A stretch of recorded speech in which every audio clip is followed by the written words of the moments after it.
الا كنتي كتعلم الانجليزيه من هاد 4 ديال الناس اللي غنوريك راك غير كتضيع وقتك، وشحال ما تعلمتي منهم غتبقى غير حافظ وما عمرك غادي تكسب هاد اللغه، سواء كنتي في الزيرو ولا متوسط، حيت هادو هما اكبر ضرر للعقل ديالك وانت كيسحب لك واش كتعلم منهم. وغادي نبداو ديريكت، لا مقدمه ولا جوج. اول وحدين غادي تبعد منهم وما تتبعش الدروس ديالهم اللي هما ماشي نايتيف سبيكرز اولا ماشي متحدثين اصليين ديال اللغه، حيت هادو شحال ما كان المستوى ديالهم عالي الا وكيديروا اخطاء وانت كتاخذها منهم. وباش ما نبقاوش غير نهضروا، خليني نعطيك بعض اللقطات باش تعرف علاش كنهضر مزيان وترد بالك. I hate when they don't have any battery, like they don't work right now. وهنايا قالت they don't work right now، يعني راه ما خدامينش دابا، ولكن الجمله الصحيحه خصها تكون they are not working right now. I have to squeeze the towel.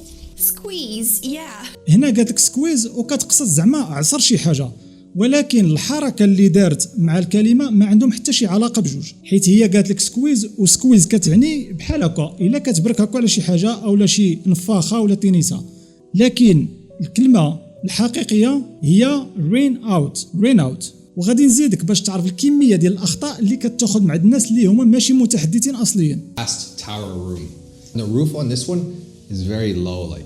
وهنايا قال لك the roof it's very low، يعني السقف قصير، ولكن في الواقع هذا ما سميتوش روف، هذا سميتو سيلين. يعني فاش كنكونوا في الدار لداخل هذا سميتو سيلين، ولكن فاش كنكونوا من الدار على برا هذاك اللي كنشوفهم فوق السطح كيتسمى روف، وهذه هي الكلمه الحقيقيه. زيدك حتى هذه. All the details and discussions happen in the Telegram channel. هنا قالت لك بحال الا كلشي غتلقاوه في التليجرام، ولكن دارت ان وهي خاصها دير اون. علاش؟ حيت السوشيال ميديا اولا الابس كلهم كنديروا لهم اون ماشي ان. راه كميه الاغلاط اللي كتاخذها من الناس اللي هما ماشي نايتيف سبيكر راه بزاف. وفي هذا الفيديو راه ما بغيتش نحط مغاربه، نتمنى لهم التوفيق في داكشي اللي كيديروا شغلهم هذاك، لكن الهدف هو انت دابا اللي كتفرج فيها، والاساس من هادشي اللي وريتك هو خاصك تختار الناس المناسبين للتعلم ديالك باش ما تطولش بزاف د الوقت وتضيعو. ودرت ديجا فيديو ربما فيه 20 قناه اللي خاصك تتبع واحترافيه وما كيديروش اغلاط. ندوزو دابا للشخصيه الثانيه اللي غتخليك ديما عالق في اللغه وما عمرك غتتعلم، وهما الناس اللي كيعلموك بالترجمه. واي واحد كيعلمك بالترجمه الا وباغي يخرج عليك، حيت انت داخل تتعلم لغه ماشي داخل تولي مترجم. وفاش كتتعلم بالطريقه الغلطه ديال الترجمه راه عقلك عمره ما كيساعدك، وكيكون هذا هو السبب الكبير علاش الجمله خصك تفكر في دماغك عاد تقولها او الكلمه وما عمرك كتهضر مقاد، حيت اللغه راه خاصها تدخل لعقلك خام وتستوعبها في السياق ديالها. والا بقيتي كتعلم بالترجمه انت من الاول راك كتبني واحد الساس اللي عوج وما عمرك توصل للهدف ديالك، غير انسى. الا بغيتي تتعلم بسرعه وباحترافيه حيد الترجمه، وديجا راني درت واحد الفيديو كنشرح لك فيه كيفاش تتعلم بلا ترجمه، كنستعملوا التعرف ماشي الترجمه، راه كاين في القناه.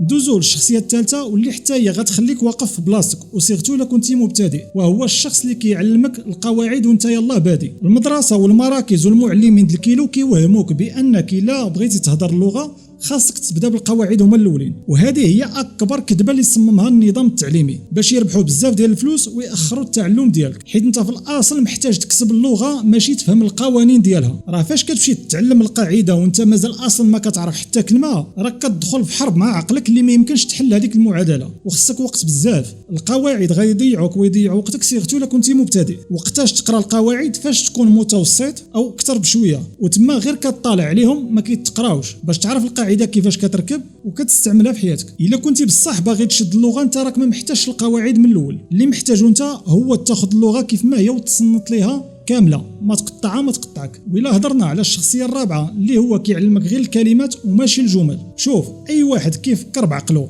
راه من المنطق ومن المستحيل انك تحفظ كلمات وباغي تهضر واحد اللغه. المدرسه ولا المعلمين كيلو ديما كيعطوك الكلمات بوحدها والقواعد بوحدهم، وانت كتبقى مضارب معاها في راسك غير باش تمونطي جمله وحده، وانت بامكانك انك تمشي تتعلم جمله ديريكت. علاش غتقلب تمونطيها؟ والجمله هي اللي كتعطيك القاعده وهي اللي كتعطيك هذاك النطق الصحيح. فقطع هذه العاده هذه ديال الكلمات وبدا تتعلم الجمل الطويله، وهكذا غتختصر الوقت على راسك وغتتعلم بسرعه. ولكن السؤال ديالك دابا هو اصلا كيفاش نلقى مصادر صحيحه اللي غنتعلم منها؟ هذا السؤال عنده جوج ديال الاجوبه. الا كنتي ديجا خرجتي من الزيرو وبديتي كتفهم شويه واخا غير 10 15 20% راه مزيان. انت دابا راك مجبور تمشي تقرا عند النايتيف سبيكرز واخا تفهم منهم غير شويه، حيت انت محتاج هذيك المرحله، وتما غتطور بواحد السرعه اللي خياليه حيت غتعيش مع اللغه 100%. شوف الا كنتي كتبع ناس كيشرحوا لك بالدارجه اولا بالعربيه راك هي كتزيد تكلخ راسك وما عندهم باش يفيدوك. وباش نكون معاك صريح حتى انا دخلني في هذه الخانه هذه ديال هاد الناس اللي غادي غير يخرجوا عليك وانت في هذا المستوى ديال فتي الزيرو. راه مجرد ما كتبدا تفهم غير شويه راه بحالي وغيري ما عندهم باش يفيدوك. انت دابا خصك تمشي تلتحق بالنايتيف سبيكرز وتكمل عندهم، وتما فين غتطور راسك بزاف. وانا في هذه القناه ما كنديرش دروس تعليميه، كنعطيك غير نصائح كمبتدئ ولا ما فاهمش، وحتى لا قريتي وما كملتيش الدراسه ديالك، حيت انا دازت عليا وكنبارطاجي معك. ولكن الطريق غتشدها بوحدك، حتى واحد ما غيعاونك فيها. اما الا كنتي مازال في الزيرو نقدر نقول لك هذه هي اصعب مرحله، وبزاف الناس كيتلف فيها وما كيعرفش شنو يدير، وكيقدر كاع ما يتعلمش كيرجع بحاله، حيت فيها كلشي غيستغلك.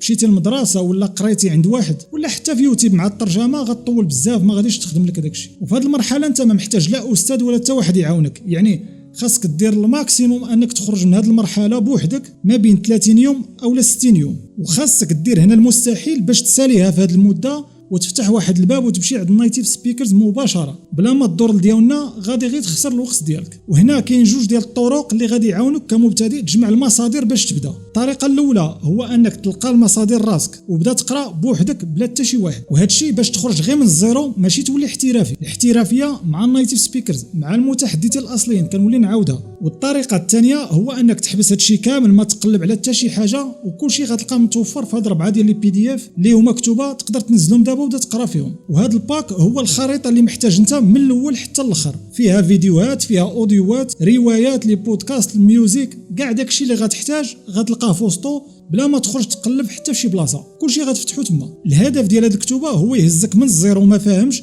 ويخرجك للباب ديال النايتيف سبيكرز مباشره وتمشي تقرا عندهم، وبلا ما تبقى تسنى شي واحد يخطب عليك هضره زايده. غادي يساعدك بزاف، وهذا الشيء راه محطوط بواحد الثمن رمزي مساعده ليك انت ماشي بيزنس، وهذا غيخلي عندك طريق منظمه وتسرع في التعلم ديالك باش تبدا تهضر. الرابط ديال هذه الكتب والفيديو اللي كيشرحهم والواتساب ديال الناس اللي مكلفين بهم تلقاهم في صندوق الوصف ولا اول تعليق. وإلا عندك اي سؤال خليه غادي نجاوبك، تهلا ليا في راسك ونقدروا نتشافوا في شي فيديو واحد اخر.